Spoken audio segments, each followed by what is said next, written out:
Kota Baru, sila. Terima kasih Yang Berhormat Tuan Yang Di-Pertua.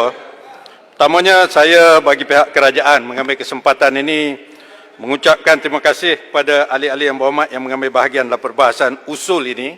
Memang usul ini satu usul yang dibenarkan perbahasan dan ketentuan berapa orang nak berbahas itu adalah kuasa budi bicara kepada Tuan Yang Di-Pertua.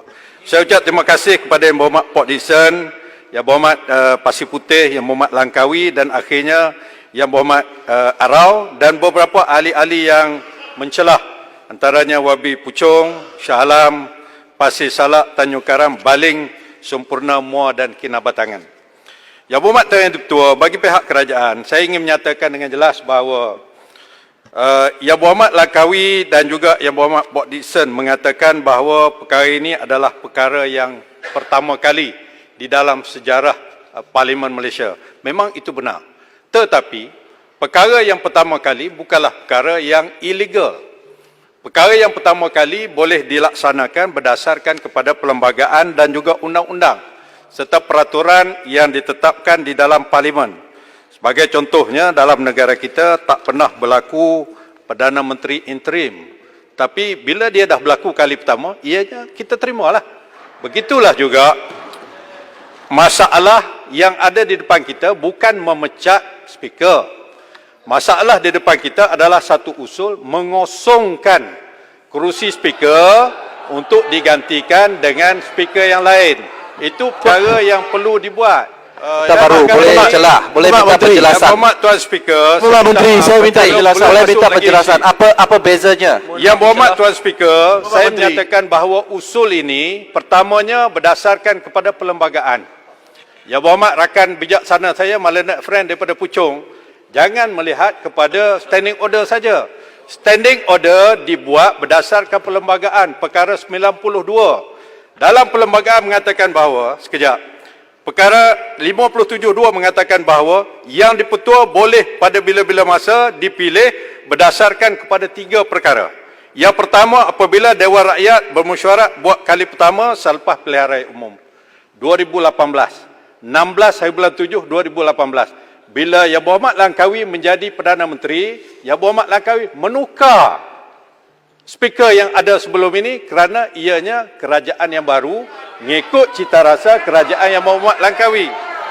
Yang kedua, keadaan yang kedua speaker boleh ditukar ialah apabila dia berhenti menjadi ahli Dewan Rakyat melainkan oleh sebab pembubarannya. Itu yang kedua. Ada yang ketiga. Yang ketiga disebut jika pada bila-bila masa Dewan Rakyat membuat ketetapan sedemikian. When the House resolve. Ini yang ketiga. Inilah keadaannya. Kita membawa isu pengosongan dan pemilihan speaker baru ke dalam Dewan. Bukan dipecat sewenang-wenang. Ianya mengikut standing order yang dibuat berdasarkan kepada Perlembagaan Persekutuan. Sila Puchong. Terima kasih Yang Berhormat Menteri. Yang Berhormat Menteri, saya cukup setuju dengan apa yang disebut dalam artikel 57. Tapi saya ini beri fokus kepada apa yang disebut dalam usul. Dalam usul yang dibawa seperti mana dihuraikan dalam kertas di hadapan kita, cukup jelas dinyatakan bahawa sebab alasan kita ini nak minta kekosongan kerana ada calon yang baru. Calon. Kalau kita lihat kepada standing orders, pencalonan itu hanya boleh dibuat sekiranya ada kekosongan. Faham tak? Dan apabila itu berlaku, 2 perkara sampingan perlu berlaku. 1, notis perlu diberikan berkenaan dengan kekosongan itu. Kemudian, ahli-ahli parlimen lain juga ada hak untuk cadangkan nama, untuk isikan kekosongan itu. Jadi artikel 57 itu adalah artikel yang memberikan kuasa. Tapi prosedur dia termaktub di dalam standing orders, aturan mesyuarat. Itu yang kita bawa. Jadi kita fikir, kalau kita lihat kepada usul yang dibawa, cukup jelas. Usul itu tak berasas. Usul itu bersandarkan kepada bahawasanya ada kekosongan kerana ada calon yang lain. Walhal calon itu tidak boleh dicalonkan kerana tidak ada kekosongan lagi. Terima kasih Puchong.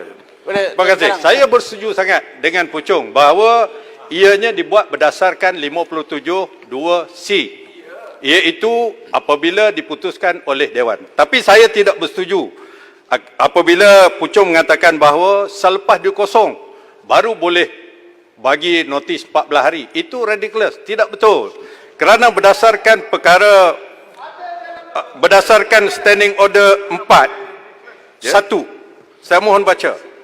Tiap-tiap ahli yang hendak mencadangkan nama seseorang ahli atau orang yang layak dipilih menjadi ahli dipilih sebagai Tuan Ketua, hendaklah memastikan terlebih dahulu ahli itu suka berkhidmat jika ia dipilih, dan hendaklah memberitahu kepada setiausaha dengan besar sekurang-kurang 14 hari sebelum mesyuarat, bukan sebelum pengosongan. Ini Yang Amat Berhormat Perdana Menteri, saya nak jelaskan, ini fakta. Ini fakta. Yang Amat Berhormat Perdana Menteri bagi pihak kerajaan telah memberikan satu notis nama baru untuk calon speaker pada 29 hari bulan 6, iaitu melebihi atau mencukupi 14 hari daripada 13 Julai. Sedangkan pihak pembangkang tidak menamakan mana-mana calon. Tetapi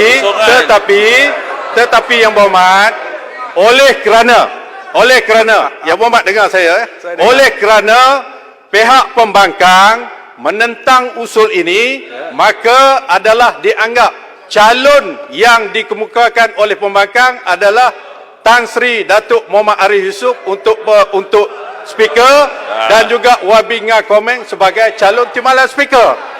You cannot have two bites of a cherry. Tak boleh dua cadangan. Itu tak boleh. Ini adalah menurut perlembagaan dan juga standing order. Yang kedua, Yang Berhormat Puchong, saya nak tanya Yang Berhormat dah.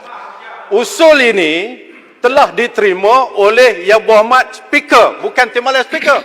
Diterima oleh Yang Berhormat Speaker sebagai satu usul yang in order. The papers are in order menurut peraturan, dan ianya diterima, dimasuk di dalam usul-usul yang nak dibahaskan. Tidak ada kecacatan kepada usul ini. Tidak ada sama sekali berdasarkan perlembagaan dan juga standing order. Itu jelas.